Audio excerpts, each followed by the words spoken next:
So Christ is the best example, folks. Christ is the standard.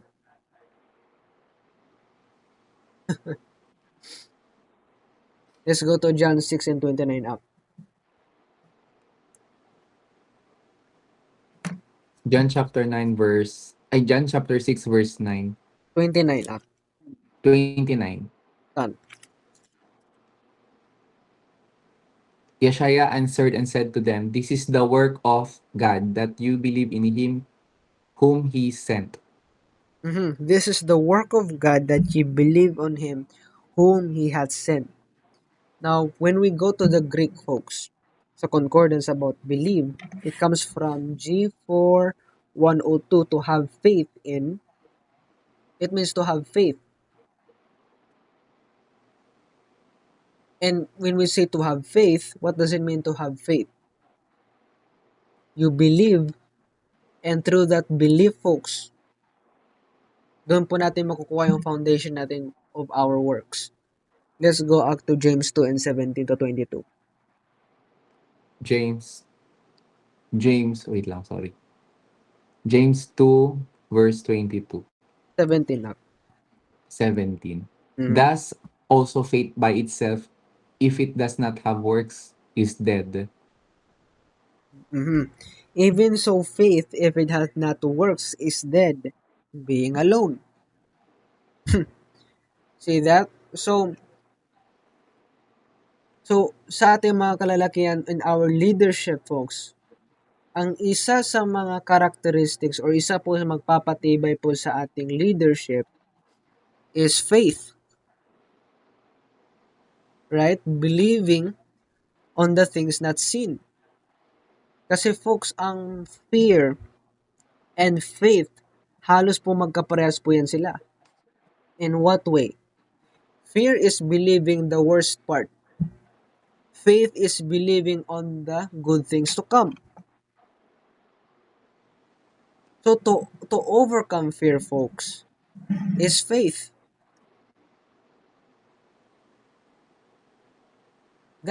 Yan yung rason na kung bakit tayo to become courageous. Kasi if you believe that things will come, good things will come, it it changes you, folks, rather than coming from fear. Kasi ang fear, folks, is still believing na the worst things will come, right?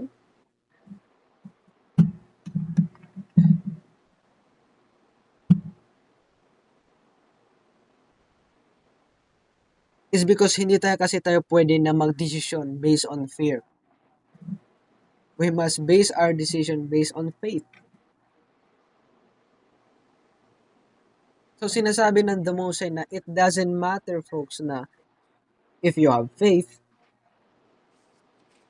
it doesn't matter if you have faith pero hindi mo naman siya ina-actionan.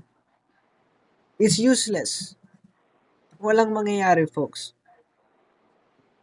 Yes, you believe na magkakaroon ka ng harvest, ng ani, pero if hindi ka nagtanim, anong aanihin mo? Right?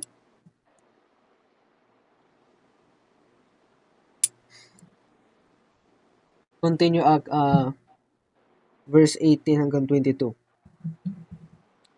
But someone will say, you have faith and I have works.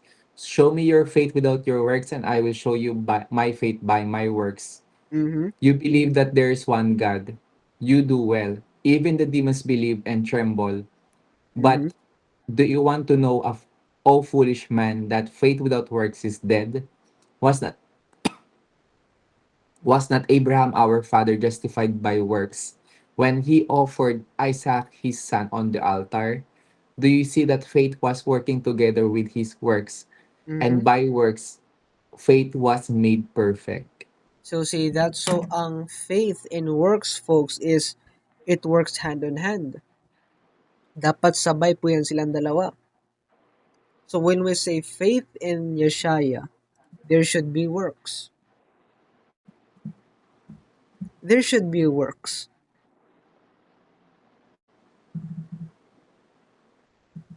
See that? So for us men, if wala tayong resulta, right? There's just something wrong with our works or kulang ka lang sa works, right? Kasi again, when we say repentance, folks, ang inakala kasi natin is, well, okay, dati akong umiinom, ngayon hindi na. Dati ako naninigarilyo, hindi na. Dati ako nagve-vape, hindi na. No, folks. Hindi lang po yun siya ang repentance. When we say repentance, again, when we go to the Greek, ang ibig sabihin po ng repentance is the changing of mind, the changing of thoughts, the changing of kung paano ka mag-iisip, right? Are you thinking fear or faith? See that? Ano ba, paano ka ba mag-isip? Kaya nga sinabi ni Paul na you should be renewing of mind through the scriptures, folks. Kasi um, our decision-making factors, folks, as men, yung leadership skills natin is based on decisions, folks. Ang ating mental frameworks. How do we decide?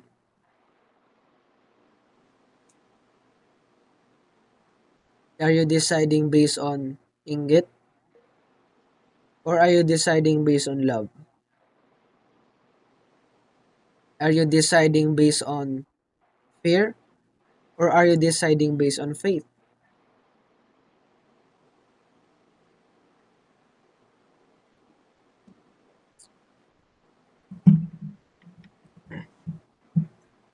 Right? So faith without works is dead.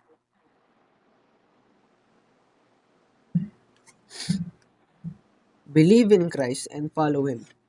Let's go to John 12 and 26 Act.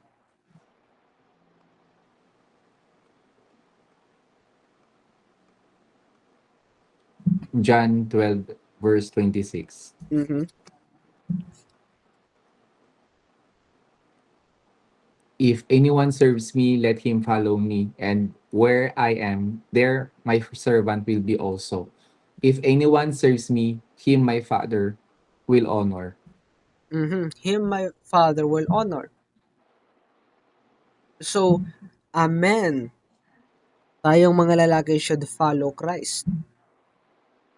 Right? Kasi like kasi through following Christ, folks, is nagkakaroon tayo ng direction. Right? So, 'di ba sa mga kababaihan, you want a direction from your man. Like saan ba to papunta tong marriage natin? Right? Saan ba papunta tong pinagsamahan natin? Right? Now, for us men to provide that direction, you just have to follow Christ. Kasi if Christ is the way and the life, yung end goal by following Christ is life. Well better. It is well better than any material things in this world. So if ang wife and children will follow the men, for sure, makakapasok po sila in the kingdom of heaven. It's because the man is following Christ.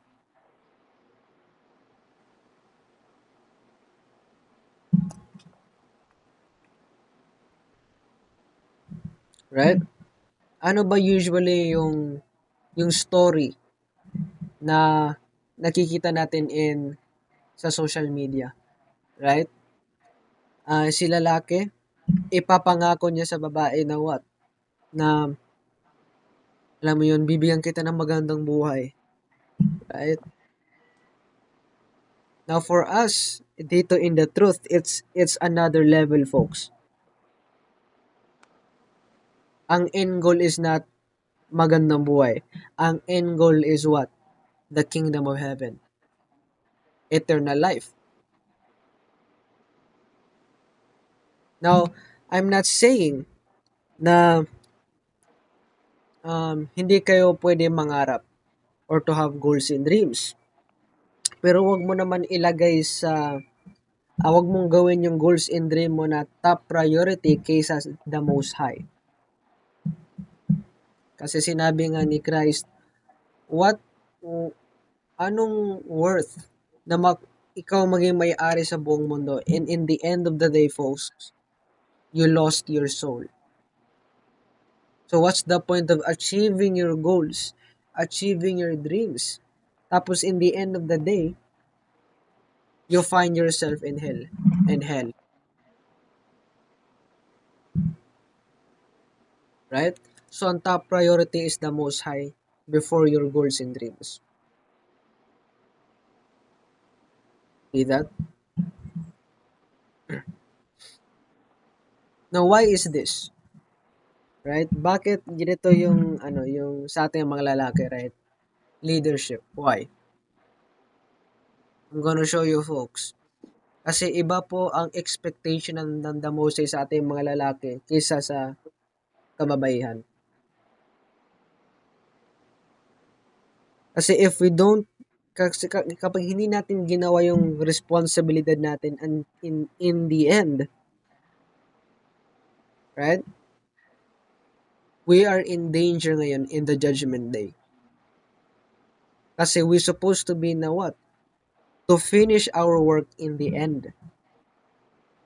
Katulad sa ginawa ni Christ na He finished His work in the end. Let's go up to Ezekiel 34 and 31.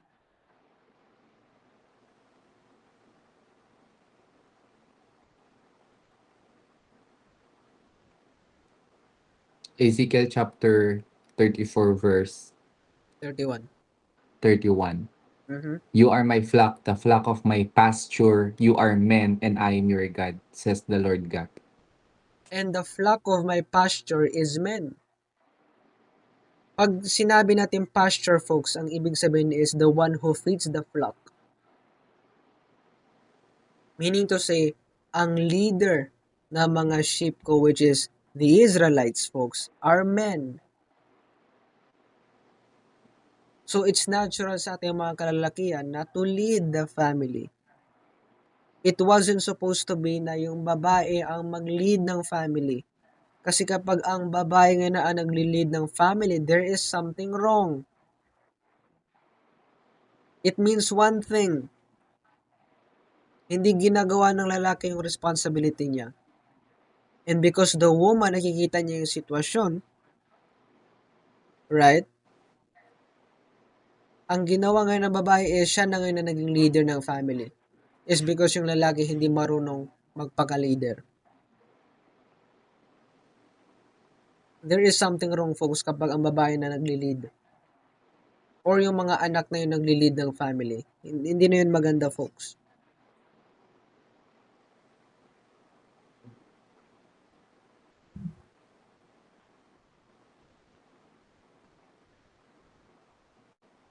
Babagsak po ang family. Kasi, why? The pasture of my flock are men.